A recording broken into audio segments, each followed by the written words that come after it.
Bismillahirrahmanirrahim. Assalamualaikum warahmatullahi wabarakatuh.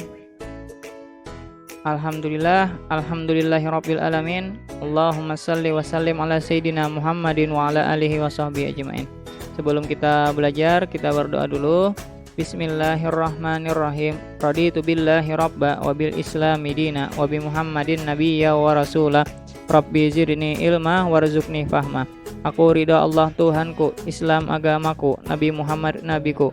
Ya Allah, berilah aku ilmu dan pengertian. Rabbi shrah li sadri wa yassir li amri wahlul 'uqdatam min lisani yafqahu qawli. Ya Allah, lapangkanlah dadaku, mudahkanlah urusanku, ringankanlah lidahku agar mereka mengerti perkataanku. Rabbighfirli wa liwalidayya warhamhuma kama rabbayani shaghira. Ya Allah, ampunilah dosaku dan dosa kedua orang tuaku. Sayangilah mereka sebagaimana mereka menyayangiku sewaktu aku masih kecil. Amin. Oke, alhamdulillah hari ini kita sudah berada di pembelajaran 6 subtema 2, tema 2 ya. Insyaallah setelah ini kita akan melaksanakan PTS ya. Jadi simak pembelajaran Ustadz baik-baik. Oke, ini materi pembelajaran 6. Nah, kita langsung ke materinya ya. Mengambil keputusan dengan musyawarah. Setiap warga masyarakat mempunyai tanggung jawab ikut serta dalam mengambil keputusan bersama. Kemarin kita sudah mempelajari tanggung jawab, kemudian ada kewajiban sama hak ya. Masing-masing memiliki perbedaan arti. Silahkan diingat-ingat kembali. Tanggung jawab, hak, dan kewajiban. Ketiganya ini berkaitan namun artinya berbeda ya, maknanya berbeda. Keputusan bersama adalah suatu keputusan yang sudah ditetapkan berdasarkan pertimbangan, pemikiran, dan pembahasan yang matang. Keputusan bersama haruslah mewakili kepentingan seluruh anggota atau seluruh peserta rapat. Keputusan bersama juga merupakan keputusan yang dilaksanakan dengan rasa penuh tanggung jawab. Oleh karena itu, sebuah keputusan bersama harus dipatuhi dan dilaksanakan oleh semua peserta rapat tanpa terkecuali dan membeda-bedakan. Dalam pengambilan keputusan, kita tidak boleh memaksakan kehendak. Jadi nggak boleh kita memaksakan kehendak kita sendiri. Harus mementingkan kepentingan umum. Hasil dari keputusan yang diambil juga tidak boleh hanya menguntungkan satu pihak, tetapi semua pihak haruslah merasa diuntungkan. Karena keputusan bersama harus menampilkan rasa keadilan dan semua peserta rapat mempunyai kedudukan yang sama. Jadi nggak ada yang membeda-bedakan. Semuanya boleh berpendapat. Namun hasil dari keputusan bersama harus dijalankan juga secara bersama-sama. Pengambilan keputusan harus didasarkan pada beberapa nilai penting agar semua pihak yang terlibat merasakan keadilan. Nilai yang mendasari tersebut diantaranya ialah sebagai berikut. Jadi ada beberapa nilai yang harus yang harus menjadi dasar dari pertimbangan pengambilan keputusan bersama tadi. Yang pertama adalah nilai kebersamaan. Apa itu nilai kebersamaan? Nah, jadi pengambilan keputusan harus dilakukan secara bersama-sama, duduk dalam satu tempat dengan tujuan yang sama demi kebaikan bersama. Walaupun kita setiap peserta rapat itu berbeda-beda, namun harus tetap mendahulukan kepentingan umum dan mengesampingkan kepentingan pribadi. Jadi yang diutamakan adalah kepentingan umum, bukan hanya kepentingan diri pribadi aja. Nilai kebersamaan. Kemudian yang nilai yang harus ada juga di dalam pengambilan keputusan bersama adalah nilai kebebasan mengemukakan pendapat. Bebas artinya tidak mendapat paksaan dari orang lain. Semua peserta rapat boleh mengutarakan pendapatnya. Pendapat yang diberikan harus logis dan masuk akal, tidak menimbulkan perpecahan sesuai dengan norma dan tidak menyinggung perasaan orang lain. Oke. Jadi kita bebas berpendapat, namun kita juga harus berlapang dada nantinya apabila pendapat kita mungkin tidak digunakan. Nah, maksudnya pendapat kita utarakan, namun ternyata pendapat kita masih ada pendapat lain yang lebih bagus. Nah, maka kita tidak boleh memaksakan pendapat kita. Kita harus mengikuti keputusan yang sudah diambil bersama-sama. Kemudian yang ketiga adalah nilai menghargai pendapat orang lain. Ketika kita berpendapat, maka pendapat kita juga kita berhak untuk berpendapat, namun juga kita harus menghargai pendapat orang lain, seperti itu ya. Setiap peserta rapat haruslah mendengarkan dan menghargai pendapat orang lain tanpa menyela orang yang sedang mengemukakan pendapat. Bila tidak setuju dengan pendapat yang dikemukakan peserta lain, boleh menanggapinya, tetapi dengan cara yang sopan agar tidak menimbulkan permasalahan. Nah, jadi ketika orang lain sedang berpendapat di dalam rapat, dia sedang mengutarakan pendapatnya, maka kita tidak boleh menyela. Nah, tidak boleh menyela. Kalaupun kita tidak setuju, maka terhadap apa yang dikemukakan oleh orang tadi, maka kita boleh menanggapinya, tetapi dengan cara yang sopan. Setelah dia selesai, baru kita acungkan tangan, baru kita tanggapi, seperti itu ya. Seandainya kita tidak setuju dengan pendapat orang lain, dan harus didasari dengan cara yang sopan ini ya. Nah, seperti itu. Kemudian nilai jiwa besar serta lapang dada melaksanakan hasil keputusan dengan rasa penuh tanggung jawab. Kemudian kita harus berlapang dada atau jiwa besar terhadap hasil keputusannya, walaupun mungkin kita tidak pendapat kita sebenarnya berbeda, namun karena itu sudah menjadi keputusan bersama, maka kita harus menjalankannya dengan rasa yang penuh tanggung jawab. Nah, walaupun mungkin menurut kita sendiri pendapat hasil dari rapat itu mungkin agak berat, nah namun karena itu sudah menjadi keputusan bersama, maka kita harus menjalankannya dengan rasa penuh tanggung jawab. Kemudian nilai persamaan hak ialah seluruh peserta rapat diberi hak yang sama untuk mengemukakan pendapatnya. Mereka diberikan kebebasan untuk mengungkapkan ide atau gagasan. Musyawarah mufakat merupakan salah satu bentuk upaya pengambilan keputusan bersama yang sesuai dengan nilai budaya bangsa Indonesia yang demokratis. Jadi musyawarah untuk mufakat. Nah, musyawarah itu diambil dari bahasa Arab ya, atau bahasa kitanya rapat untuk mufakat. Mufakat itu disetujui oleh semua ya, seperti itu di keputusannya, seperti itu ya. Merupakan salah satu bentuk upaya pengambilan keputusan bersama. Nah, ini pengambilan keputusan bersama yang sesuai dengan nilai budaya bangsa Indonesia yang demokratis. Musyawarah berarti membicarakan dan menyelesaikan bersama suatu persoalan dengan maksud untuk mencapai mufakat atau kesepakatan. Iya, mufakat tadi kesepakatan artinya. Nah, ini artian dari mufakat. Mufakat adalah kesepakatan. Sepakat ya. Nah, musyawarah itu tadi membicarakan atau menyelesaikan bersama suatu persoalan dengan persoalan, seperti sampai sini. Ini pengertian dari musyawarah. Kemudian mufakatnya adalah sepakat, seperti itu ya. Musyawarah berarti membicarakan dan menyelesaikan bersama suatu persoalan, sedangkan mufakat artinya adalah sepakat. Nah, jadi semuanya setuju dengan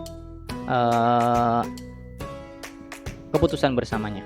Dengan kata lain, musyawarah adalah pembahasan bersama satu masalah guna mencapai keputusan. Sedangkan mufakat artinya kesepakatan untuk melaksanakan hasil musyawarah.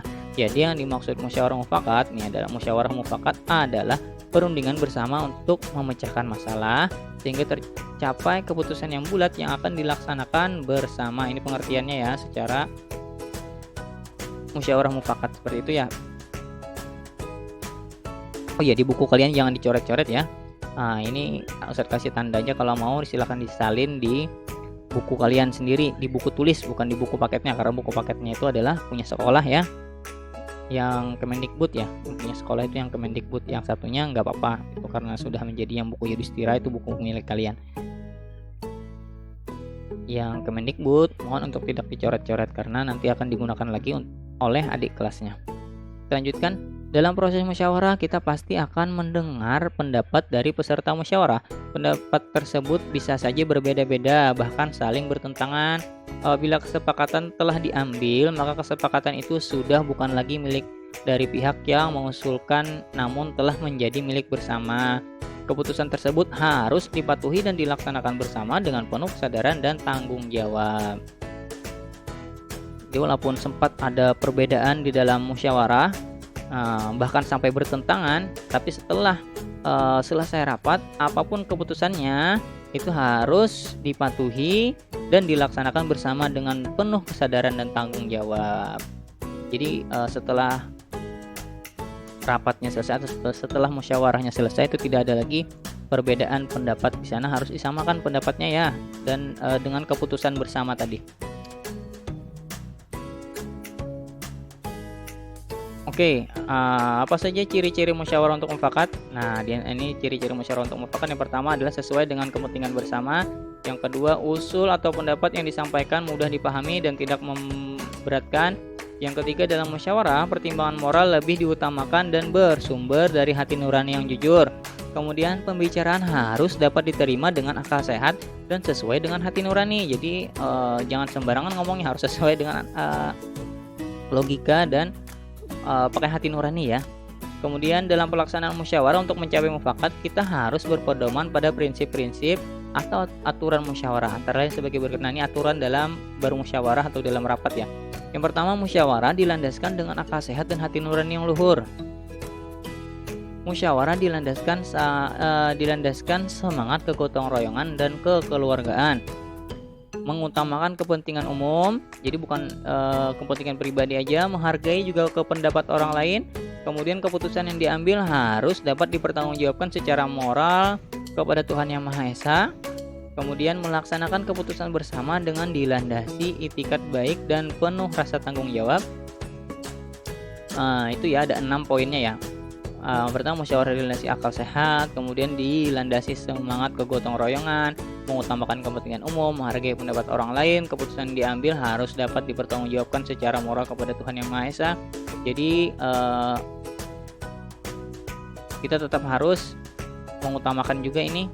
Nah, dipertanggungjawabkan secara, nanti di akhirat juga dipertanggungjawabkan berarti ya, apa yang keputusan yang diambil itu. Kemudian melaksanakan keputusan bersama dengan dilandasi itikat baik dan penuh rasa tanggung jawab. Kemudian tata cara permusyawarahan antara lain sebagai berikut. Nah, gimana caranya bermusyawarah? Yang pertama, serta musyawarah harus hadir sebelum musyawarah dimulai. Jadi jangan telat, oke? Kalau kita ada janji untuk melaksanakan musyawarah, jadi hadirlah sebelum musyawarah dimulai, jangan telat. Kemudian musyawarah dimulai jika peserta musyawarah telah mencapai quorum atau quorum tadi apa? Quorum adalah penetapan jumlah minimum anggota yang harus hadir pada saat musyawarah. Ini disepakati biasanya. Kalau sudah hadir, misalnya ada yang sepakati 50% sudah hadir, boleh. Nah, misalnya anggota kelas kita kan ada 28 misalnya, sudah hadir semua, ada 25 sudah hadir semua, sudah hadir 50%. Nah, misalnya baru boleh dimulai seperti itu ya. Kemudian ada susunan kepanitiaan yang minimal terdiri dari ketua, notulis, dan peserta musyawarah. Notulis itu adalah orang yang menyimpulkan atau mencatat hasil dari keputusannya. Jadi setiap keputusan yang diputuskan dalam musyawarah itu dicatat. Nah, kemudian nanti diulang lagi, dibaca ulang setelah musyawarah selesai. Kemudian setiap peserta musyawarah berhak menyampaikan pendapat. Setiap peserta musyawarah harus menghargai pendapat orang lain juga. Kemudian pendapat yang disampaikan harus dapat diterima akal sehat, tidak untuk kepentingan pribadi atau golongan, tidak menimbulkan perpecahan sesuai dengan norma, dan tidak menyinggung perasaan orang lain. Kemudian cara mengeluarkan pendapat antara lain sebagai berikut. Nih, cara berpendapat ketika musyawarah. Yang pertama ini sebenarnya sama sih dengan cara sikap kita di kelas. Ketika ustadz-ustadzah sedang menyampaikan juga sama ini ya, sedang menyampaikan materi, ini juga bisa dipakai. Yang pertama, mengacungkan tangan sebagai tanda izin bicara. Jadi jangan langsung memotong pembicaraan orang lain dengan pendapat kita atau dengan pertanyaan kita. Selesaikan dulu orang bicara. Kalau kita mau segera, boleh acungkan tangan dulu. Acungkan tangan, jangan langsung bersuara, tapi acungkan dulu tangan. Nah, setelah dikasih izin baru berbicara. Jadi bicara setelah dipersilahkan, setelah diizinkan barulah berbicara. Kemudian kalau ada yang berbicara, menunggu sampai pembicaraan selesai. Nah, biasanya ini sering sekali ketika ustadz atau ustazah sedang menjelaskan, dipotong. Tiba-tiba langsung